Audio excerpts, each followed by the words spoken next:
Hola, buenas tardes. Otra vez vamos por el segundo intento de esta charla compañera. A ver ahora, cuéntenme si se escucha bien y si se me ve bien, que antes estaba un poquito cortado el asunto. Vamos a ver si se solucionó. Y ya le vamos a dar Virginia. Ahora sí, buenísimo. Perfecto. Muchas gracias a todos por volver a sumarse. Hola, Lalita, no te Hola, escucho. hola Ahora sí, Virginia. ahora sí, se me escucha, se me ve. ¿Te ve bien? Yo te escucho perfecto. Cuéntenos los demás. Estaba saludando a mucha gente que se está sumando de todas partes del mundo. Virginia, ¿cómo te queremos? Qué lindo, gracias, gracias. Es el Bueno, les sentido cuento. de, no, que es el sentido de cada día, seguramente para vos también, ¿no? Hacer algo que sirva a los demás también. Y Sí, disfruta uno de paso. la verdad que es un verdadero placer y un honor que estés de vuelta en estas charlas compañeras, Vir. La verdad que sos muy generosa al aceptar la propuesta y siempre estar ahí dispuesta con toda tu manera amorosa de ser para compartirte con los demás. Gracias. Con el nombre que le pusiste es muy invitante esto de charlas compañeras, me parece un encanto. Sí, Era totalmente. la idea, sin mayor pretensión que acompañarnos y ayudarnos entre nosotros. Te presento Seguro. así cortito, cortito para no te conocen, que deben ser dos o tres de todos los que están acá, ya somos 185 personas. Virginia es psicóloga, fundó en el 94 el Centro Transpersonal de Buenos Aires, se dedica a la psicología transpersonal. Además es conferencista, es docente, es escritora, escribió este hermoso y maravilloso libro, que además de tener un montón de contenido súper interesante sobre el autoodio, sobre el fin del autoodio, su nombre lo indica, hay unas poesías, unos poemas hermosos eh, que le aportan mucha belleza y otro sentido a tu escritura, Vir. Y hoy nos convoca el tema del complejo de Jonás, que cuando yo lo encontré en el libro me sorprendí de verlo ahí. Como que venía leyendo todo el libro y es uno de los capítulos finales. Ya había escuchado hablar del complejo de Jonás y cuando lo vi ahí un poquito me sorprendió y dije, ay, a ver, ¿de qué se trata? ¿Cómo se linkea esto del autoodio con el complejo de Jonás? Así que, bueno, una de las preguntas puntapié es quién fue Jonás y por qué este complejo lleva su nombre. Es muy linda la metáfora de la parábola de Jonás, la historia de Jonás vista como una metáfora. En verdad, toda la Biblia y la mayoría de los textos sagrados, leídos en un sentido simbólico, nos dan muchas enseñanzas.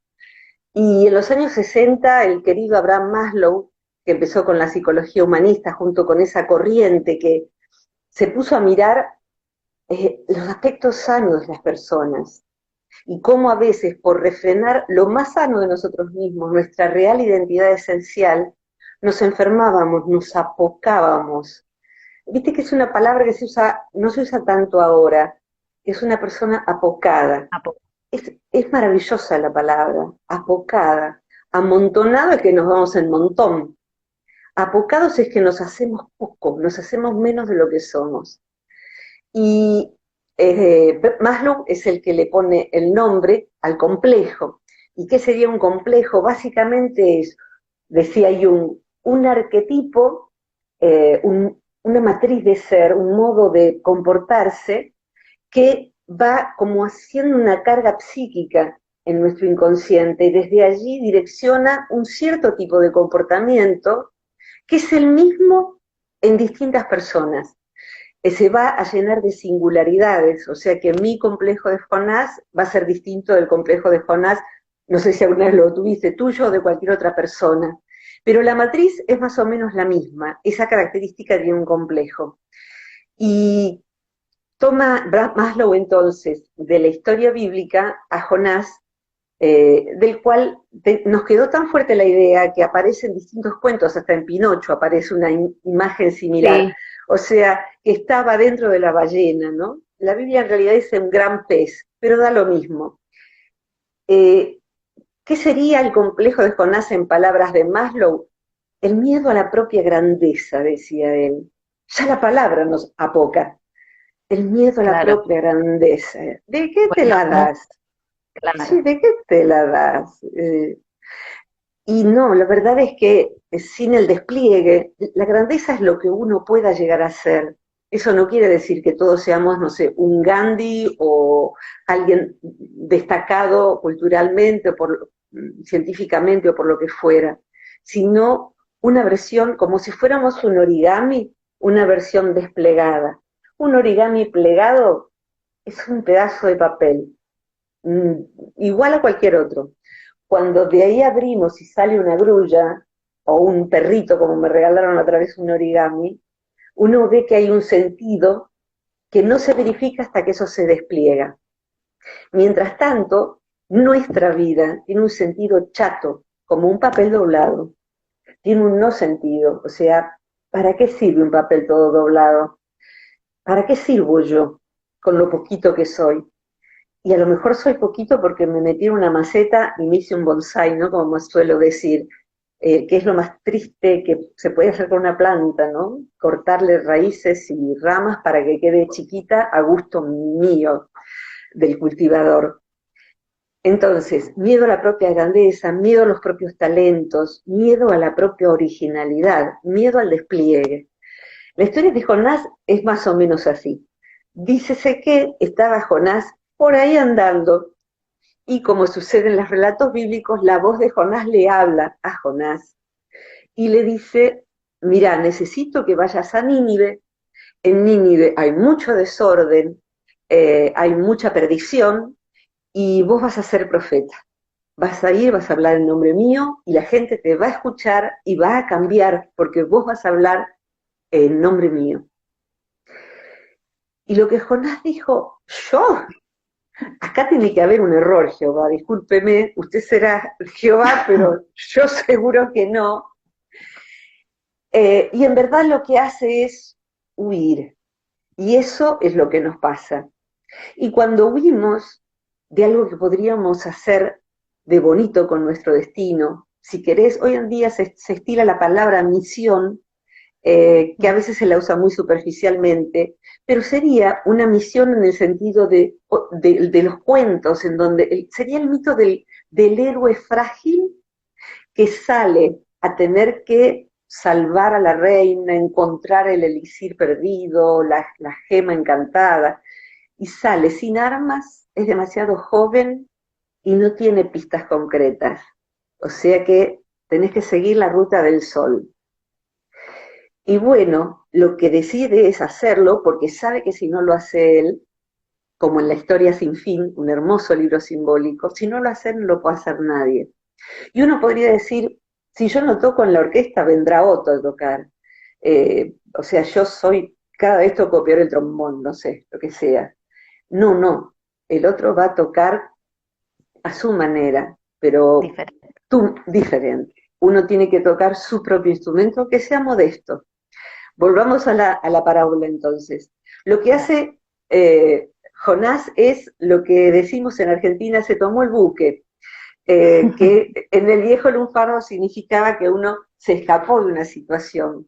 Y viene de allí, se va al puerto, se sube al primer barco, se quiere hacer pasar por tripulación, y bueno, más o menos con la barba crecida, digamos, no había Instagram ni nada de eso, no distinguían si Jonás era uno más del montón de tripulantes, ¿no? Lo que sucede es que hay una gran tormenta en medio del mar, y en aquel momento se interpreta como una señal de que algo se está haciendo mal. Entonces el capitán pasa revista de toda la tripulación y dice, ¿y vos quién sos? Y descubren que Jonás no es de ellos y que es el causante de la tormenta. Entonces lo que deciden es tirarlo por la borda. Ahora vamos a ver qué es esto. Jonás cae al mar, corre riesgo de ahogarse, pero se lo traga el gran pez. Si nos quedamos, Lalita, un momento en la metáfora del barco, no sé si a cuántos les pasó, en este momento somos 360 y pico, a cuántos les pasó de subirse al barco equivocado por estar aturdidos, por no saber qué hacer, por no saber si valíamos, por no saber para qué valíamos, para qué servíamos. Pero cuando estamos en el barco equivocado, con gente que no es nuestra gente, inclusive a veces es nuestra familia, no digo que desatemos tormentas literalmente, pero sí que estaremos atormentados, si querés. Entonces, en algún momento, el lugar al que no pertenecemos, a veces es la pareja, nos expulsa, nos expulsa, pero nos expulsa mal, no importa que te ahogues, nos expulsa. Nos expulsa mal quiere decir que después vamos a ver que el pez también lo expulsa a Jonás, pero lo expulsa para bien, para que cumpla su destino. Acá es ahogate, nosotros nos queremos salvar solos, vos no perteneces. Es tan dolorosa, Lalita, la exclusión, el sentimiento de exclusión, que fíjate vos, hoy en día en las resonancias magnéticas, eh, poner a una persona en situación experimental de exclusión dentro de un pequeño grupo, tipo en un gran hermano pero científico, hace que se pinte en el cerebro las mismas zonas que se pintan cuando hay dolor crónico, intenso dolor crónico. O sea que mismo lugar para el sentimiento tremendo del rechazo y la exclusión que para el dolor lacerante de día tras día.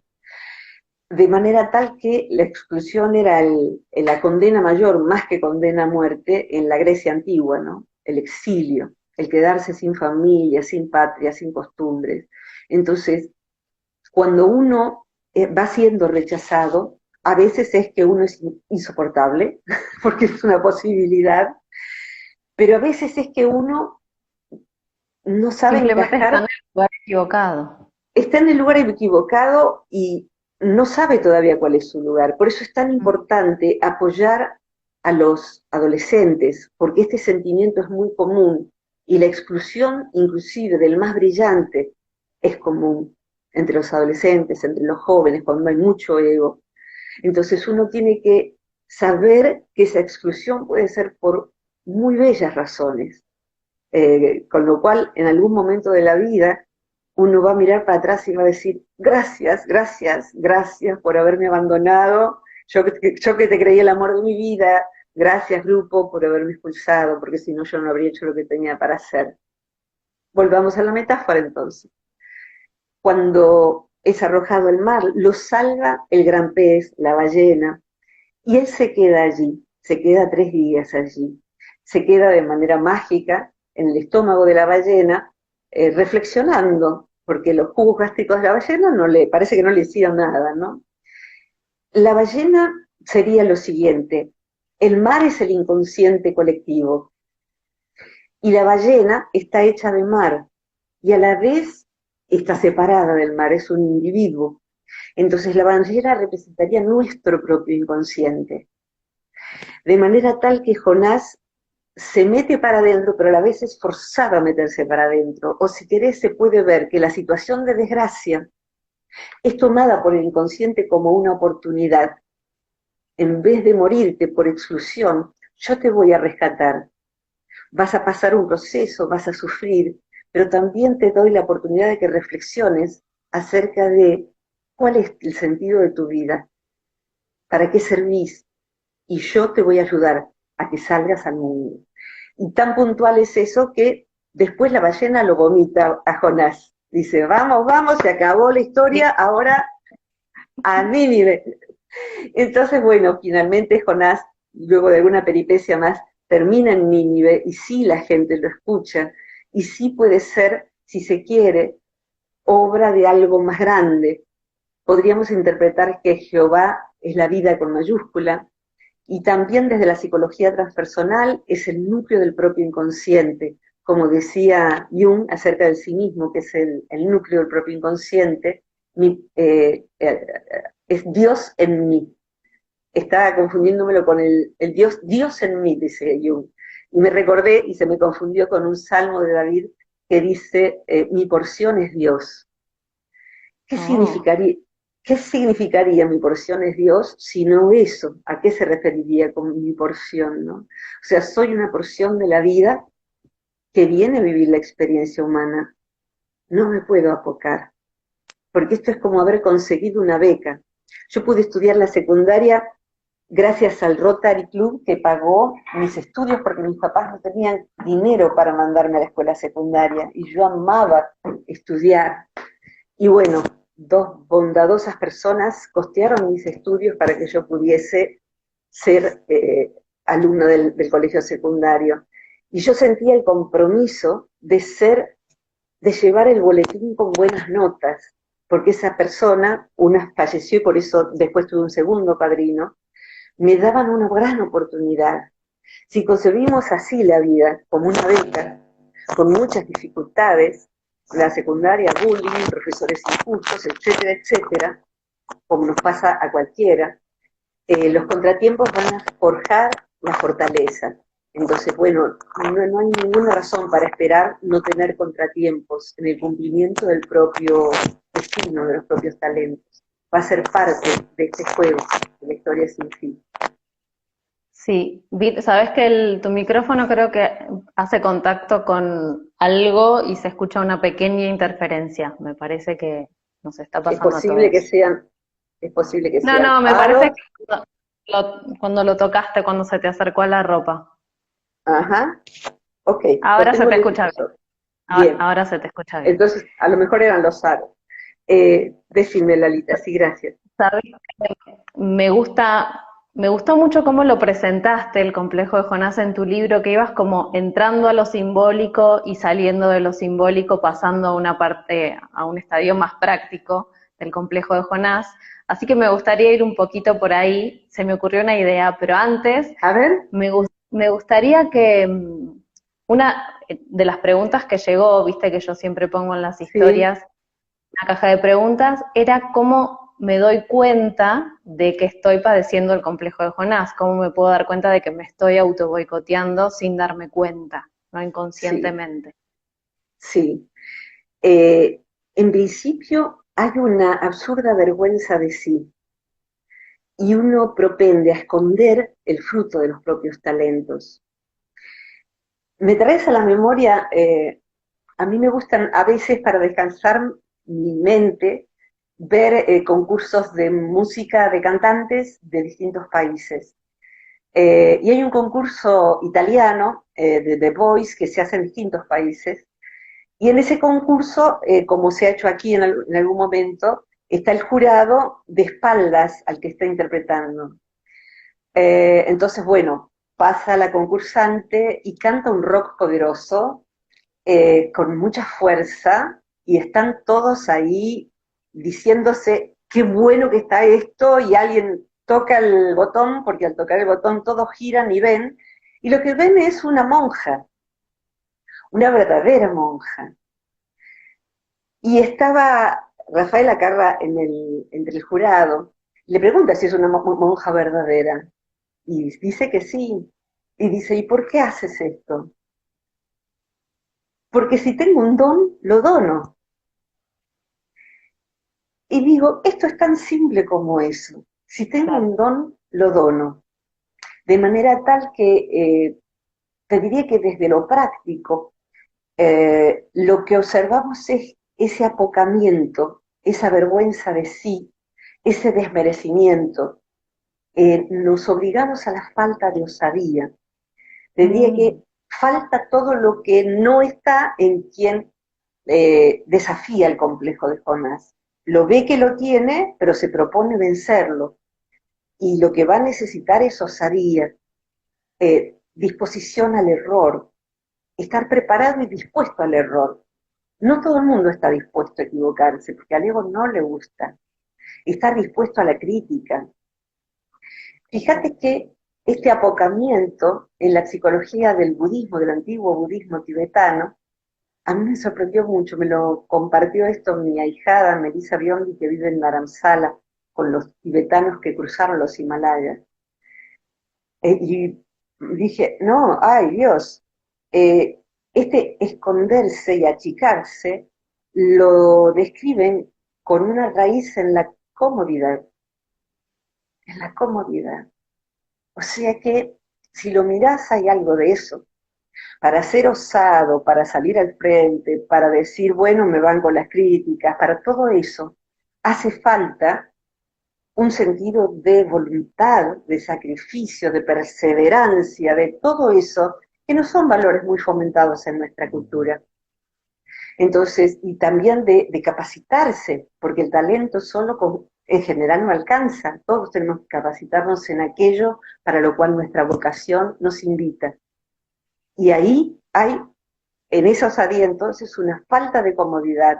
Cumplir con los propios talentos es bastante incómodo porque uno se queda hasta tarde, porque uno se levanta temprano, porque uno quita horas al ocio o a la diversión o lo que fuere, para poder capacitarse, para practicar, para estudiar, para ensayar, para lo que fuere. Hay mucho trabajo detrás. Y más allá de toda la lista que podemos hacer de por qué acontece el complejo de Jonás, pondría en primer lugar el análisis de esa comodidad y te diría que en lo personal, todavía no sabiendo qué era el complejo de Jonás, sentí cada paso como una osadía para la que yo no estaba preparada y que me parecía casi indecente empezar a atender siendo psicóloga, pero tenía 23 años. O sea, y toda esta gente, ¿para qué viene? No se dan cuenta, soy demasiado joven. No se dan cuenta, sí, se daban cuenta evidentemente, porque siempre tuve muchos pacientes, pero tal vez no se resultaba confiable, tal vez les daba una palabra de aliento y eso no era muy común en la psicología. O sea que la inexperiencia era, en todo caso, compensada por esos valores, se me ocurre a mí hoy, ¿no? Por lo que me han dicho después los que habían sido mis pacientes. Entonces, eso, el salir al frente, te da la muestra de todos los valores que se vulneran cuando uno vivencia el complejo de Jonás. Un aspecto muy importante en el complejo de Jonás es la postergación. La postergación a una costa de que a clara vista es un autosabotaje. Es un autosabotaje, o sea que uno sí consigue la beca, pero tiene miedo de volar. Bueno, en vez de trabajar sobre el miedo de volar y volar de una buena vez, porque se puede y no es tan difícil, lo que hace es perder la beca, perder la beca. Ahora veo que es el reloj, porque yo me agarro la rodilla, esta es una postura bastante común, y el reloj estaba tocando el micrófono. Eso, sí. Ahí me avisó el inconsciente. Bien. Voy haciendo como un striptease de las pocas cosas que me pongo solamente para hacer esto, porque yo vivo en el campo, más bien como de un modo rupestre. Así que bueno, más o menos por ahí, no sé si falta algo en relación a tu pregunta. No, no, perfecto. La postergación queda bien claro y esta cosa de no querer salir de lo cómodo, ¿no? Porque todos en alguna medida siempre nos enfrentamos a estos miedos cuando empezamos algo nuevo. No, no es algo que está, me imagino que vos, no sé, cuando empezaste a cantar, se me ocurre, Sí, te habrás sí, enfrentado con tus miedos, con el miedo a la crítica, pero aún así tu ballena te expulsó. Vos misma, me imaginaba a mí misma yo siendo Jonás, porque muchas veces me encuentro en esa situación, y a la vez siendo también la ballena, como ese doble juego. sí, claro que sí. Mira, yo empecé a cantar en público no hace tantos años. Una de las primeras veces lo hice con una alumna que era profesora de canto y sus alumnos. O sea, fue como una muestra en la que yo a su vez junto con ella y hacíamos algunas canciones y algunas las hice con alumnos de ella en dúo, ¿no? Haciendo dúo. Y hubo varios momentos en que el piano era tocado con tanto vigor que yo no lo podía escuchar, no podía escuchar mi voz con el piano. Y desafiné de un modo que yo me daba cuenta de que era espantoso, pero se ve que hace tantos años que salgo al público que no sentí pudor. Simplemente cuando terminé dije, no escucho el piano, disculpen las desafinadas, pero han sido muchas. Y después los alumnos se iban sentando entre el público. Me contó esta alumna, la profesora de música, que los alumnos dijeron, si Virginia pudo desafinar, significa entonces que no es tan grave si nosotros subimos a un escenario y no somos impecables. O sea que eso los llenó de coraje, los llenó de fortaleza, y ver que no es la muerte de nadie, no es la muerte de nadie. Hay una entrevista que le hice al querido Pedro Aznar donde hablo un poquito de complejo de Jonás, hay un ratito en donde tomamos el tema del complejo de Jonás, si ponen el nombre de los dos la van a encontrar, es 1 hora y media de una charla muy deliciosa con Más una de una persona vez. deliciosa. Oh, bueno, ahí le pido algunas palabras justamente sobre esto, ¿no? Y lo que él dice es que uno tiene que seguir justamente esa cosa que puja por salir, y si uno no puede ser el principal de aquel aspecto que uno haga, el más famoso o lo que sea, con que lo haga en su barrio, en su zona, con los chicos de una, no sé, de un barrio carenciado, está cumplido ese don. Y posteriormente, bastante después de esa conversación, llevé a mi sobrina a ver a Pedro en el Colón, y en un momento eso que era alucinante, porque era con todas las luces encendidas y él como única figura, él y sus instrumentos, ¿no? Desguarnecido de banda, de todo. Ah, sí, bueno, hay un momento, esta canción emblemática de Pedro, Quebrado, que él decidió que la quería cantar a capela, como en otros conciertos. Entonces se va hacia adelante en el escenario y hay que cantar a capela en el Colón. Y lo empieza a cantar sin el teleprompter, que es el que da la letra al cantante, ¿no? Y en un momento yo me doy cuenta de que se está equivocando la letra y no le va a dar la rima. Ay, y yo digo, ay, no es Sufrías. por ahí, Pedro, no es por ahí, Pedro, ay. Y fue tan simple, dijo, hasta ese punto. Chicos, me olvidé la letra. Chicos, me olvidé la letra. Había gente de toda edad. Así que se volvió el teleprompter, la miró y la cantó completa perfectamente. No murió nadie ese día, tampoco él. Fue muy gracioso, de hecho. Pero es eso.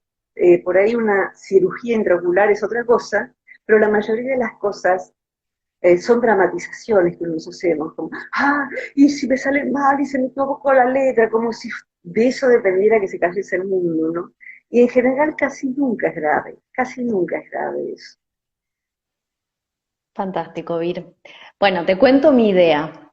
A ver, A medida que leía la historia de Jonás y de su complejo, me acordé de los libros que leí en mi infancia que eran Elige su propia aventura.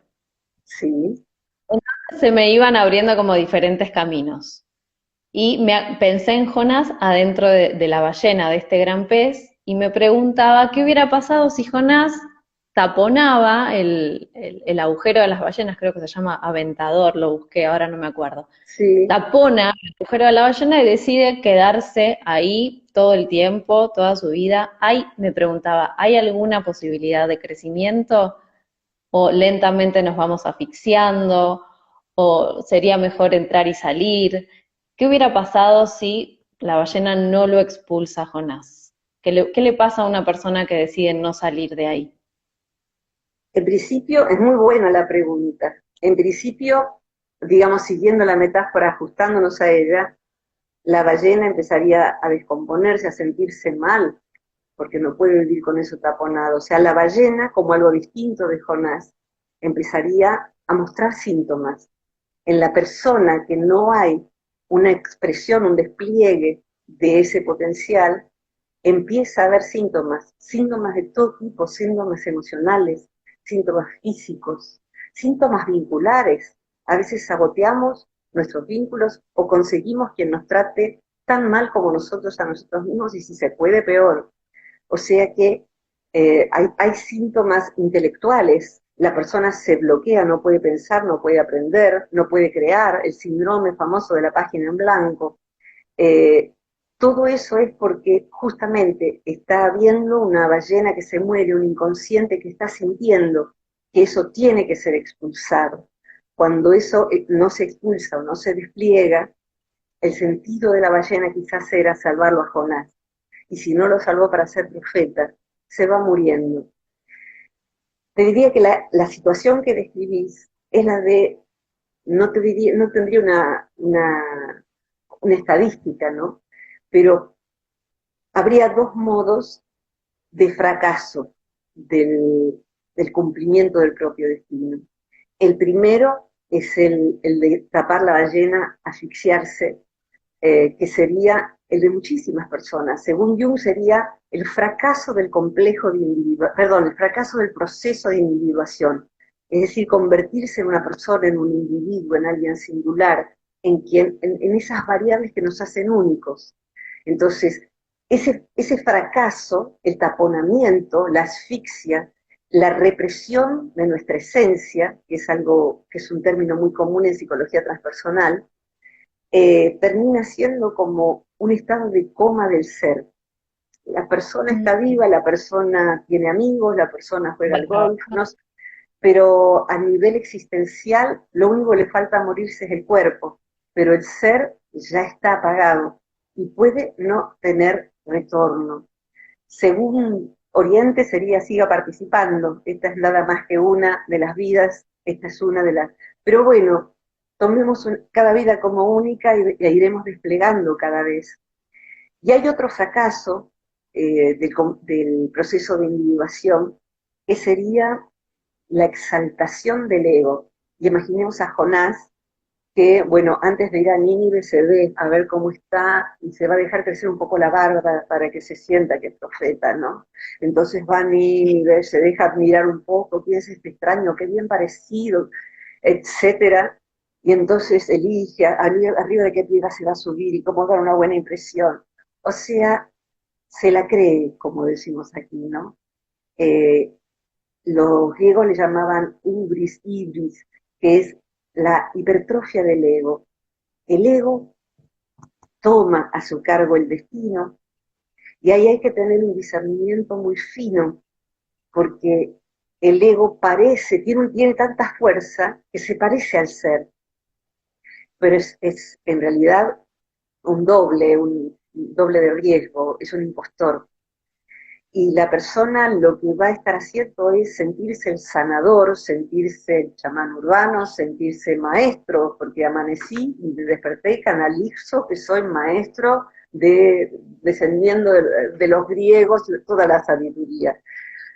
Es decir, que esa hipertrofia del ego va a producir algo que alguna vez pensé como, ¿por qué voy a querer ir a donde creo que ya llegué?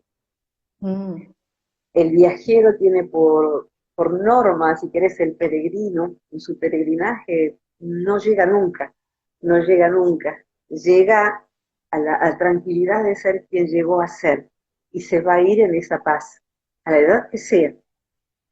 Y lo otro va a temer siempre perder el trono, como otra metáfora bíblica, como Herodes, que sería el ego, ¿no? Manda matar a todos los niños, porque dicen que por ahí hay alguien que si crece se va a hacer pasar por rey. Entonces mata a todos los niños recién nacidos. ¿Y eso qué significaría? Y que nuestro ego también mata todo lo nuevo como una amenaza, inclusive lo más vigoroso, lo más nacido del ser. Primero es delicado, es algo que es como un brotecito que está queriendo expresarse, ¿no? Y en esa delicadeza, eh, el ego puede temer a eso nuevo, porque va a cambiar la manera de ser de esa persona. Y una persona que se desarrolla bien, florece, pero sin alarde. Me gustaría mostrar algo que hace 4 años que no florece. Me la regalaron florecida. Es hermosa. Es Es una orquídea. hermosa, es una orquídea, como ven, es chiquitita.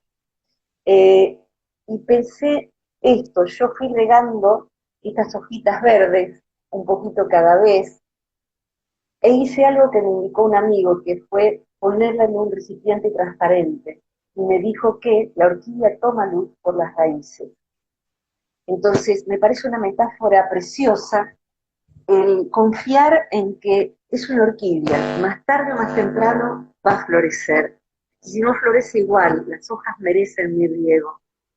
Y lo otro, que nuestras raíces también necesitan la luz. Si querés, más que raspar la tierra para que queden expuestas, que puede ser muy lastimoso, porque el mundo es muy rudo para nuestra delicadeza. Sí podemos llevar nosotros luz hacia la raíz recóndita, y en ese llevar luz nos vamos dando a luz y vamos dando luz a los demás, recibiendo las que los demás tengan para nosotros.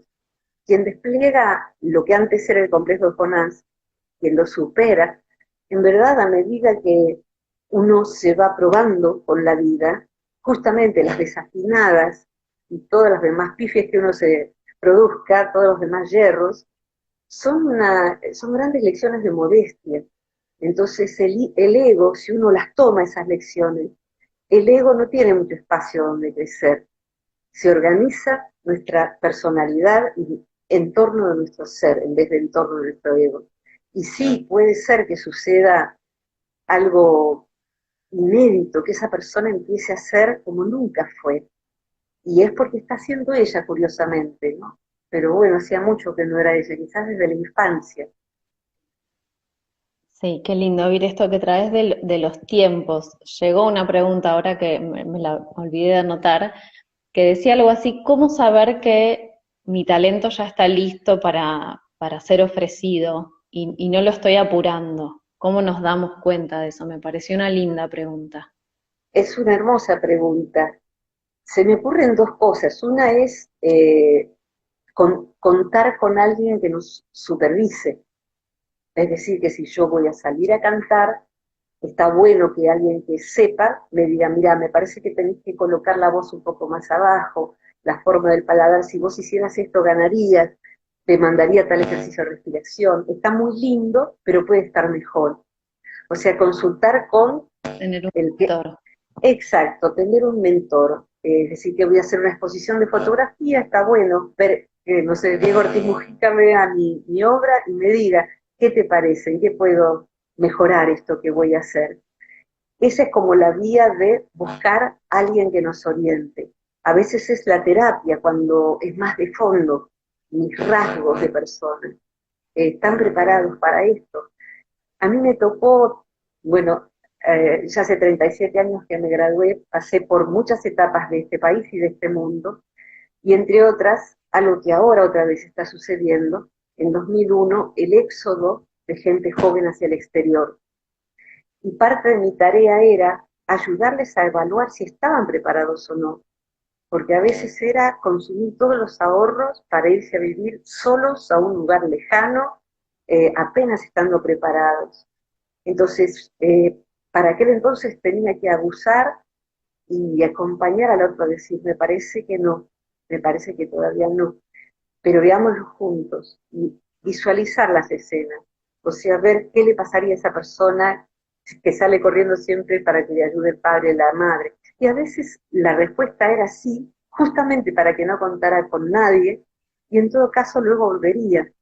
Pero bueno, eso, a veces es el terapeuta quien nos ayuda a decidir, ahora sí, todavía no, anda yendo para allá, pero anda yendo en un ángulo que no sea recto, en un ángulo que sea, en algo que sea curvo, una vuelta que sea curva como hacen los aviones, como suelo recordar. Entonces, Me y encantó. sí, bueno, y la otra maestra son los hechos, teniendo cuidado de interpretar los hechos. Esto es, eh, para alguien que es talentoso y original, muchas veces los jueces de este mundo, el público de este mundo, no está preparado. No está preparado no la persona, sino el público. De manera tal que va a haber que discernir si es que uno tiene que mejorar o si es que uno está en el lugar equivocado. No hace mucho, y por ahí vos lo has visto, dio un concierto de violín alguien muy prestigioso, no conozco el mundo de la música clásica en demasía, pero bueno, alguien que cobra muchísimo la entrada a los teatros y que toca el violín de manera muy reconocida, bajó al subte de New York a tocar como un indigente, digamos, o como una persona no necesariamente indigente, está mal dicho, una persona que tuviese que ganar a la gorra. Y la gente pasaba y no le daba importancia. Uno se paraba, le tiraba unas monedas, y acá pago una entrada carísima, pero en este lugar no. Entonces, hay que ver, hay que saber, y hay que inclusive tener a veces la sagacidad de en el Principito, el descubridor del asteroide B312, es de donde venía el Principito, se lo muestra como un turco, un señor turco, un científico, un astrónomo, que en un congreso en Europa presenta que ha descubierto ese asteroide y es un gran hallazgo. Pero como estaba vestido con babuchas, un birrete, ropas sueltas, exóticas, eh, y el calzado ese que tiene un rulo hacia arriba, nadie le prestó atención. Al año siguiente volvió a exponer de traje y corbata, y todo el mundo dijo, ¡oh! El asteroide de 312, y aplaudió. ¿Está bien modificarse uno para poder cumplir con ese destino? Muchas veces sí, muchas veces sí. En lo personal es algo pequeño, pero por ejemplo, decía, yo vivo en el campo con mis animales, puedo usar una media de cada color, estar vestida con los pelos parados, vestida de un modo totalmente inarmónico, y me puede importar dos belines, la verdad. O sea, que puedo andar por el pueblo así, y qué opine, qué diga. Ya hace mucho que no me importa nada de eso. Pero si yo fuera así, a dar una clase a una universidad y hablar de lo transpersonal y la libertad interior y no le haría favor a la psicología transpersonal ni a los alumnos que les interesa ir. Entonces, admití que necesitaba la formalidad bueno, de estar presentable, de estar acorde al rol que tenía que ejercer o que tengo que ejercer.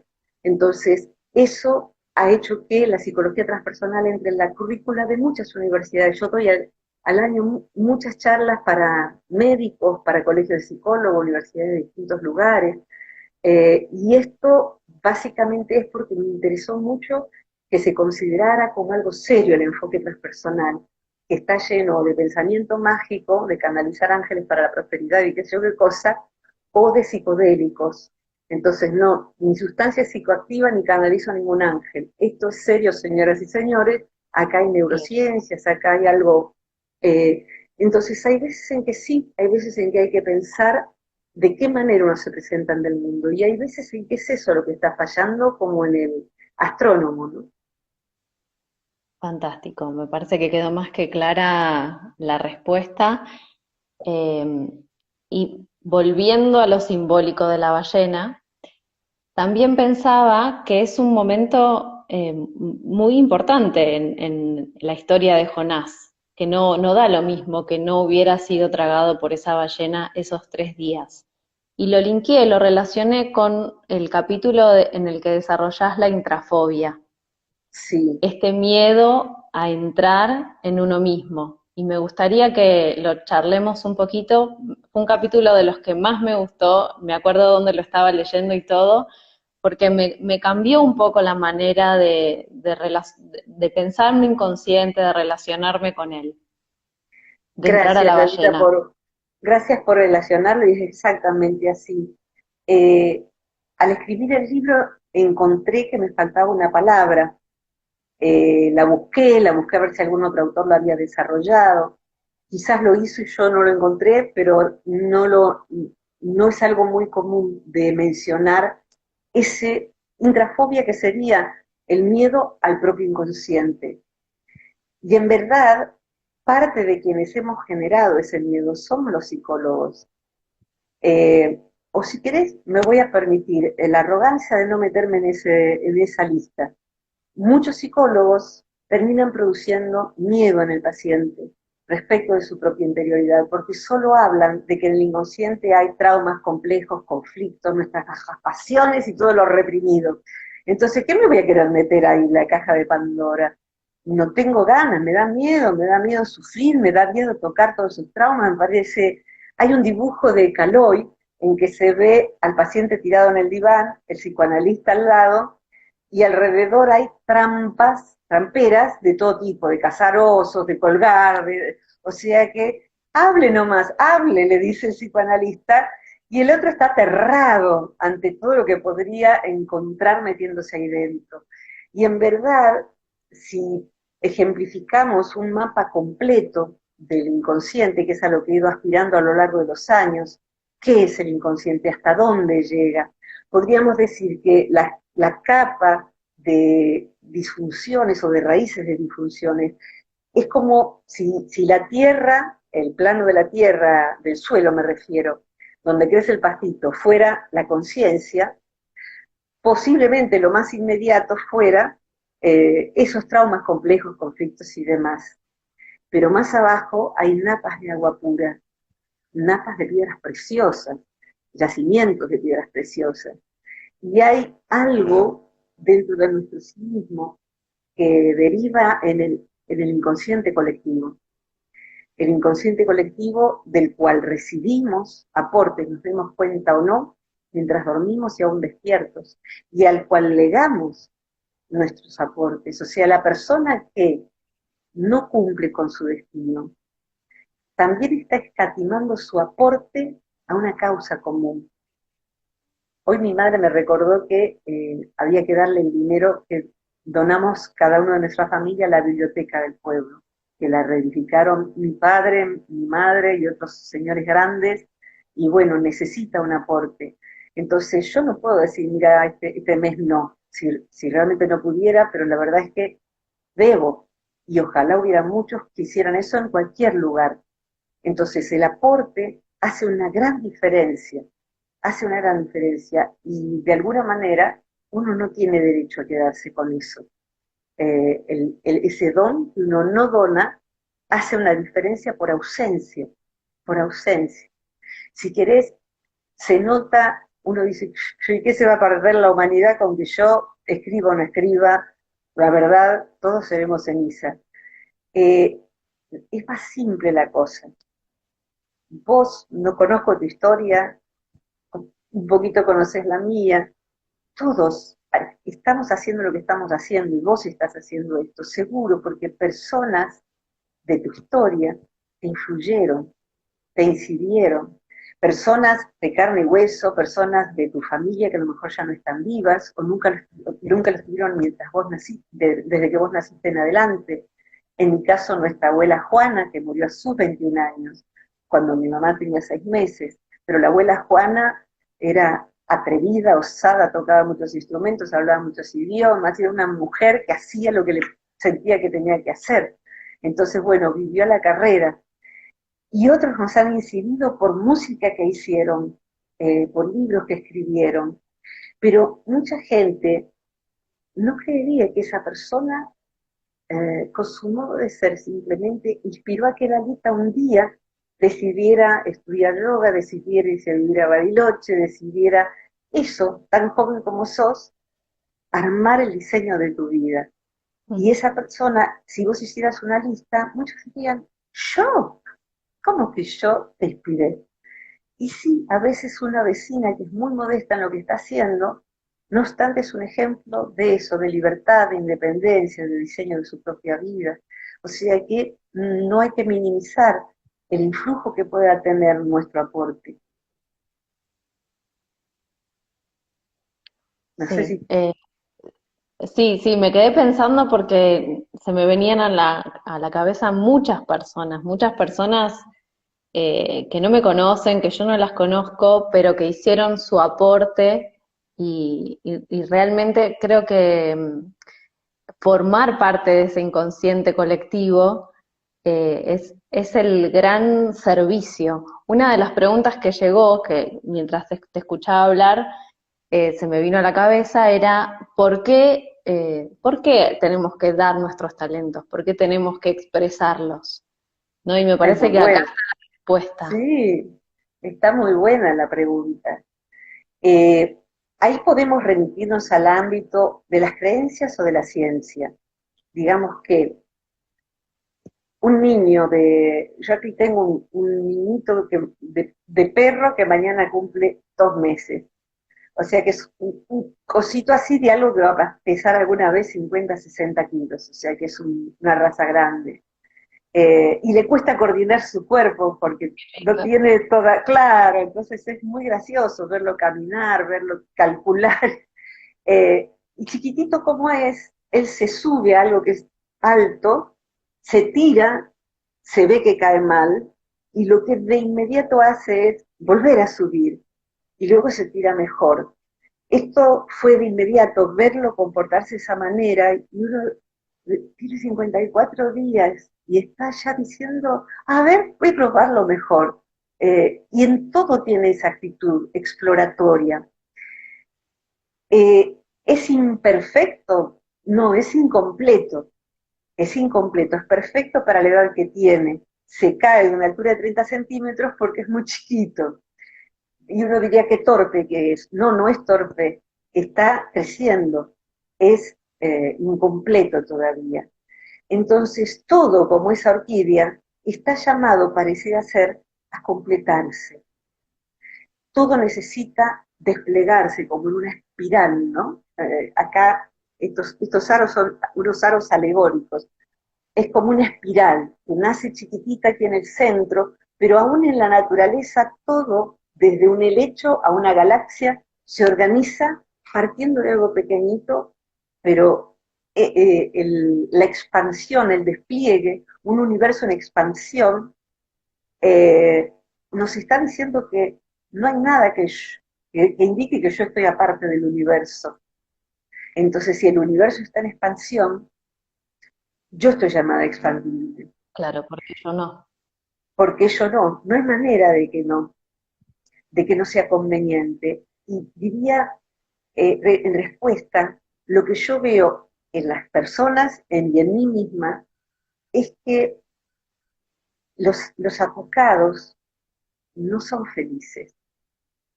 Y la persona que despliega tiene ese gusto por expresar, o sea que saca lo que está preso. Lo que está preso no está guardado, está preso. Entonces, Y está empujando. está empujando, exactamente. Entonces eso, cuando se da a luz, hay felicidad. Dentro, vos sabés que dentro de lo que a mí me interesa, que son muchas cosas y he tratado de achicar las bolsas como en el supermercado, es el tema de acompañar en el buen morir. Y en ese punto en donde la persona ya sabe que deja este plano, hay un raconto. Y en el raconto los placeres mayores, las satisfacciones más grandes, son momentos en que la persona se desplegó. Pueden ser momentos muy modestos. Me viene ahora a la mente, lo tomo, de mi propio inconsciente. Mi hermano en este momento, mi hermano hace, entre otras mil cosas, ayuda en fisiatría. Inclusive yo soy su paciente. Hace kinesiología, fisiatría, trabaja con discapacidad. Y desde hace un tiempo no muy largo está trabajando también en una unidad de cuidados paliativos, cerca de acá, de donde yo vivo. Y él es una persona con mucho sentido del humor, y lo que hace es hablarles, contarles chistes, cantarles, y lo que encontraron es que las personas que tenían una expectativa de vida de una semana, dos, hace un mes o dos o tres, que siguen allí y que esperan la llegada de mi hermano. Y él ha estado grabando pistas de un modo casero en su casa para ir encontrando para ese lugar y para un geriátrico al cual va a cantar los sábados, pone su pista, su micrófono, y él canta las que le piden, de Sandro, de Jairo, sobre todo cosas que son más de los años 60, 70, y él es feliz armando las pistas y cantando, y ha estado en Cosquín cantando, qué sé yo, pero no le interesa eso, esa Lo hace feliz felicidad. cantar. Lo hace feliz cantar, y hay algo que es muy lindo que es ser feliz por hacer feliz a otro también. Cuando yo soy feliz porque estoy haciendo feliz a otro, como él se siente cuando vuelve de cantar, es maravilloso, porque dimos alivio, dimos consuelo, como es en el otro rol, o porque dimos frescura y yo me divertí cantando y cantó otra persona conmigo y lo hacía muy bien. Entonces, eso, ser timoratos, guardarse, no produce sino tristeza, tristeza. Eh, Suelo recordar, hay cosas que me encantan de Alejandro Dolina, este filósofo urbano que tiene un programa en la medianoche desde hace 35 años, y en uno de los programas o las entrevistas, recuerdo que contaba que uno de los tres grandes del buen humor, que es del tiempo de tu tatarabuela, quédate tranquila, eh, Guillermo Rico, le dijo respecto de Dolina, que estaba así, que no sé si hablo por radio o no, pero me dijo esta vez no. Y él lo paró en seco, este señor, y le dijo, Dolina, no se achique porque no es tan grande tampoco. Espectacular. Claro, yo creo que voy a salir y voy a dejar a todo el mundo tan enseguido y deslumbrado que los privaré de su propio destino. Entonces, hay como a veces como una especie de arrogancia en ese esperar excelencia o no sé qué cosa. Entonces, eh, desdramatizar esa salida al escenario, poder saber se me olvida la letra y que me vuelvo y la recupero. Eso verdaderamente hace la vida, esa liviandad en el mejor sentido, eh, es como la garantía de dejarnos fuera de una gran cantidad de sufrimiento inútil. La Sí, de mayor cantidad, sí, de una si tuviéramos, importancia innecesaria, iba a decir. exactamente, sí, Muy exactamente. pesada. Sí, sí, sí. Si viéramos, mira, creo que al final de la vida, si hubiera dos recipientes transparentes, con un líquido verde y un líquido rojo. Líquido verde, sufrimiento legítimo por asuntos legítimos. Líquido rojo, sufrimiento ilegítimo, como decía Jung, innecesario, evitable, dramatizaciones y toda esa cosa melindrosa, hasta acá arriba. Y uno se va de la vida diciendo, eso es tiempo.